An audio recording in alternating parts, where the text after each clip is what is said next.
నమస్తే. నేను మీ నాగబాబుని. ఒక సగటు భారతీయుడిని, ఒక హిందువుని. అదేంటి మీరంతా నాస్తికుడు అనుకుంటున్న నాగబాబు హిందువుని అంటున్నాడని అనుకుంటున్నారా? ఆదిశంకరుల అద్వైతం, రమణుల ఆత్మజ్ఞానం, వీళ్ళిద్దరూ చెప్పిన నిరాకార స్వరూపమైనటువంటి ఆ పరమాత్మను నమ్ముతాను. హిందువు అనేది ఒక నమ్మకమో ఒక మతమో కాదు. ఇది ధర్మం, మన జీవన విధానం. అవివేకుల్ని అజ్ఞానుల్ని ఎడ్యుకేట్ చేసేలా చెప్పాలంటే ఇది ఒక జియోగ్రాఫికల్ ఐడెంటిటీ కూడా. ఆసేతు హిమాచలం నుంచి హిందూ మహాసాగరం వరకు ఈ పుణ్యభూమిలో పుట్టిన ప్రతి ఒక్కడూ హిందువే. ఈ దేశంలో, ఈ ధర్మంలో చార్వాకులు కూడా చోటుంది. కాబట్టి నేను నికార్సైన హిందువుని. నా ధర్మాన్ని గౌరవిస్తూ ఇతరులను కించపరచకుండా బతుకుతున్న ఒక ప్రౌడ్ సనాతన హిందువుని. అందుకే నాకు ఎమ్మెల్సీగా కౌన్సిల్లో మాట్లాడే అవకాశం రాగానే హిందూ మతం కోసం పాటుపడే అర్చకుల చాలీ చాలని జీతబత్యాల గురించి మాట్లాడాను. మరి వైసీపీ నాయకుల సంగతి ఏంటంటారు? రండి చూద్దాం.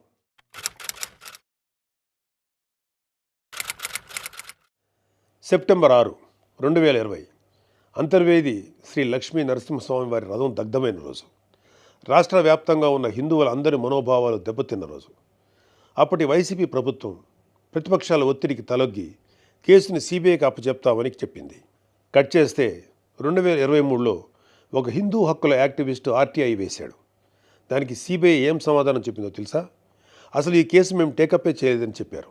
మసిపూసి మారేడికాయ చేయడంలో ఎక్స్పర్ట్స్ అయినటువంటి ఒక్క వైసీపీ నాయకుడైనా దీని మీద మీడియాలో మళ్ళీ మాట్లాడడం చూసారా? అయినా వీళ్ళకి అవతల వాళ్ళ పర్సనల్ జీవితాల మీద ఉన్న ఇంట్రెస్ట్ మన హిందూ దేవాలయాల మీద ఎక్కడ ఉంటుంది?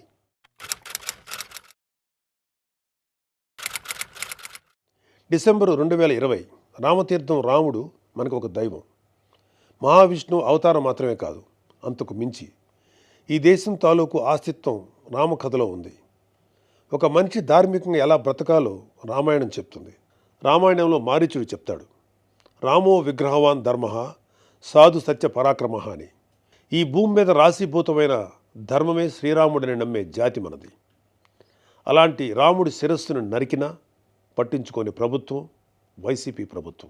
అప్పటి ప్రభుత్వం ఇన్వెస్టిగేషన్లో చూపించిన నిర్లక్ష్యం వల్ల దీని వెనుకున్న అసలు దోషులను శిక్షించలేక ఏదో నామకే వాస్తే కేసులు పెట్టి దీన్ని నీరు కార్చారు. అయినా మీకు మీ మంత్రులకి రిలీజ్ సినిమాలకు రివ్యూలు ఇవ్వడం మీద ఉన్న శ్రద్ధ రాముడి మీద ఎందుకు ఉంటుంది?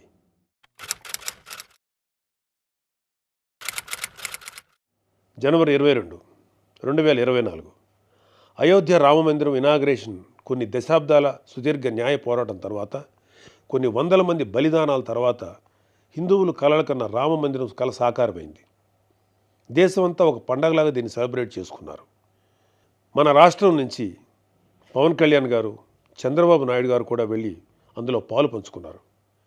కానీ ఈరోజు హిందువుల మీద ఎక్కడ లేని ప్రేమ వలకపోస్తున్న వైసీపీ నాయకుడు గారు కనీసం ఫార్మాలిటీకైనా ఒక ట్వీట్ కానీ ఒక వీడియో బయట కానీ పెట్టారా? పోనీ మీ స్టాండ్ ఏంటో ఓపెన్గా ప్రజలకు చెప్పే దమ్ము అయినా మీకుందా? మీకు వ్యతిరేకించే ధైర్యం లేదు. అలా అని అభినందించే సంస్కారం అంతకంటే లేదు. వెరసి మీ మనసులో హిందువుల మీద కుళ్ళు కుతంత్రాలు తప్ప ఇంకేమీ లేవు.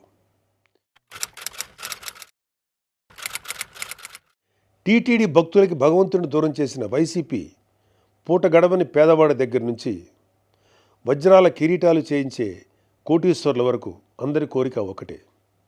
ఆ కలియుగ దైవమైన వెంకటేశ్వర స్వామివారి దర్శనం ఏడాదికి ఒకసారైనా చేసుకోవాలని. ఒక సామాన్య భక్తుడు నెల నెలా డబ్బులు కూడబెట్టుకొని మరి ఆయన చూడడానికి కొండ మీదకు వెళ్తాడు. అలాంటి కొండ మీద అకామిడేషన్ ఛార్జీలు మీరు ఒక్కసారి ఎలా పెంచుతారు? నందకం, పాంచజన్యం, కౌస్తుభం, ఒకలామాత గెస్ట్ హౌసుల్లో 500కి దొరికే రూమ్ని 1000కి ఎలా పెంచారు? నారాయణగిరి గెస్ట్ హౌస్లో 1700 రూపాయలు చేశారు. ఇది సామాన్యుణ్ణి భగవంతుడికి దూరం చేసే ప్రయత్నం కదా? నువ్వు ఎవరిని, అదే ఏం మాఫియాని సంతోషపెట్టడానికి ఇది చేసావో అర్థం కానంత అమాయకులు అనుకుంటున్నావా ప్రజలు? దర్శనాలు సేవలు అయితే ఇంకా దారుణం. ఏదో కాయగూరల బేరం ఆడినట్టు 10,000 చెయ్యి, దీన్ని 5,000 చెయ్యంటూ ఎంత నిర్లక్ష్యంగా మీ సుబ్బారెడ్డి బోర్డు మీటింగ్లో మాట్లాడాడో మొత్తం రాష్ట్రం అంతా చూసింది. అంత చులకన మీకు హిందువులంటే. ఇకపోతే తిరుమల మీద నువ్వు చేసిన దోపిడీ అంతా ఇంతా కాదు. ఒకే ఒక ఉదాహరణ చెప్పాలంటే టీటీడీ కామన్ గుడ్ ఫండ్కి ఇచ్చే కాంట్రిబ్యూషన్ 2.5 కోట్లు ఉండేది. దీన్ని సెప్టెంబర్ 2021లో 50 కోట్లకు ఒక్కసారిగా పెంచేశాం. అసలు ఇక్కడే కాదు, ఎక్కడ కొండ కనపడినా గుండు కొట్టేయాలనుకోవడమేగా మన అలవాటు.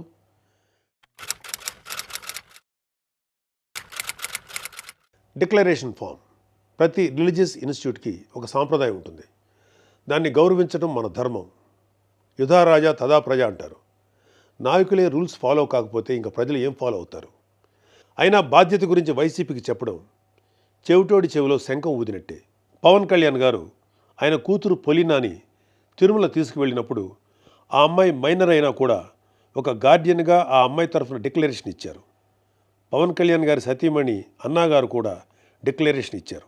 ఇంత ఎందుకు, ఈ దేశ రాష్ట్రపతి అబ్దుల్ కలాం గారు కూడా తిరుమలలో డిక్లరేషన్ ఫామ్ పైన సంతకం చేసి అక్కడి నుంచి సాంప్రదాయాన్ని గౌరవించారు. నువ్వు కలాం గారి కన్నా గొప్పోడివా? డిక్లరేషన్ ఇవ్వకుండా వెళ్ళటమే కాక మీ మంత్రి వచ్చి ఆడి అమ్మ మొగుడు కట్టాడా తిరుపతి గుడి అని అంటాడా?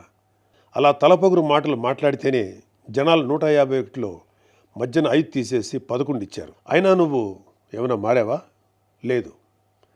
డిక్లరేషన్ అడిగారు అని తిరుమల పర్యటన క్యాన్సిల్ చేసుకున్న చరిత్ర మంది.